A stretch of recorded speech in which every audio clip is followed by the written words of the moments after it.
இலங்கை தேசிய ஜனநாயக கட்சியானது கடந்த 6 வருடங்களாக மக்கள் பணியாற்றி வருகின்றது. அந்த வகையிலே எங்களுடைய கட்சியானது இந்த ஜனாதிபதி தேர்தலில் தேசிய மக்கள் சக்தி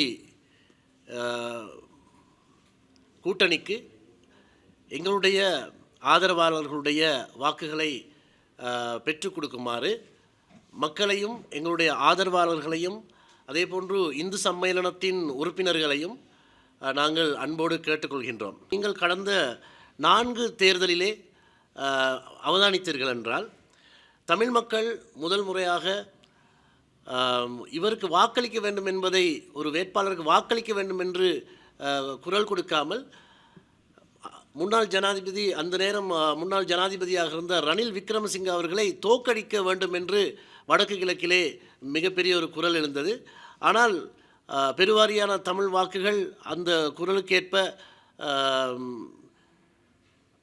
செயற்படவில்லை. என்ன நடைபெற்றது என்றால், யாரும் எதிர்பாராத ஒரு விதமாக ரணில் விக்ரமசிங்க அவர்கள் அதிலே தோற்று மஹிந்த ராஜபக்ச அவர்கள் ஒரு புதிய அரசியல்வாதியாக தோற்றம் பெற்றார். மீண்டும் ஒரு தவறான முடிவை சிறுபான்மை மக்கள் எடுத்தார்கள். பொன்சேகா அவர்களை, சரத் பொன்சேகா அவர்களை ஜனாதிபதியாக ஆக்க வேண்டும் என்று தமிழ் மக்களையும் ஏனைய சிறுபான்மை மக்களையும் கோரி நின்றார்கள். அந்த தேர்தலிலும் பொன்சேகா அவர்கள் தோல்வி அடைந்தபோது மஹிந்த ராஜபக்ச அவர்கள் வெற்றி பெற்றார். ஆகவே எங்களுடைய தமிழ் மக்களுடைய வாக்குகள் 2வது முறையாக வீணடிக்கப்பட்டன. பின்பு இன்னும் ஒரு 3வது முறை தேர்தலிலே தமிழ் மக்கள் இன்னும் ஒரு தவறான ஒரு கணிப்புக்கு வந்தார்கள். இனிமேல் ராஜபக்ச யுகம் ஆரம்பித்து விட்டது, இனி தொடர்ந்தும் ராஜபக்ச அவர்கள் தான் ஆட்சியில் இருப்பார், ஆகவே இனிமேல் நாங்கள் ராஜபக்ச அவர்களுக்கு தான் வாக்களிக்க வேண்டும் என்று ஒரு முடிவெடுத்தார்கள். அந்த தேர்தலிலே மைத்திரிபால சிறிசேனா அவர்கள் எதிர்பாராத விதமாக வெற்றி பெற்றார். இவ்வாறு தமிழ் மக்கள் எடுக்கின்ற தேர்தல் முடிவுகள் மிக மிக மிக மக்களுக்கு ஒரு பின்னடைவை ஏற்படுத்தி இருக்கின்றது என்பது உண்மை. காரணம், இவர்கள் ஒரு சென்டிமெண்டல் அப்ரோச் அல்லது டிசிஷன் என்று சொல்லலாம், உணர்வுபூர்வமாக முடிவெடுத்தல்.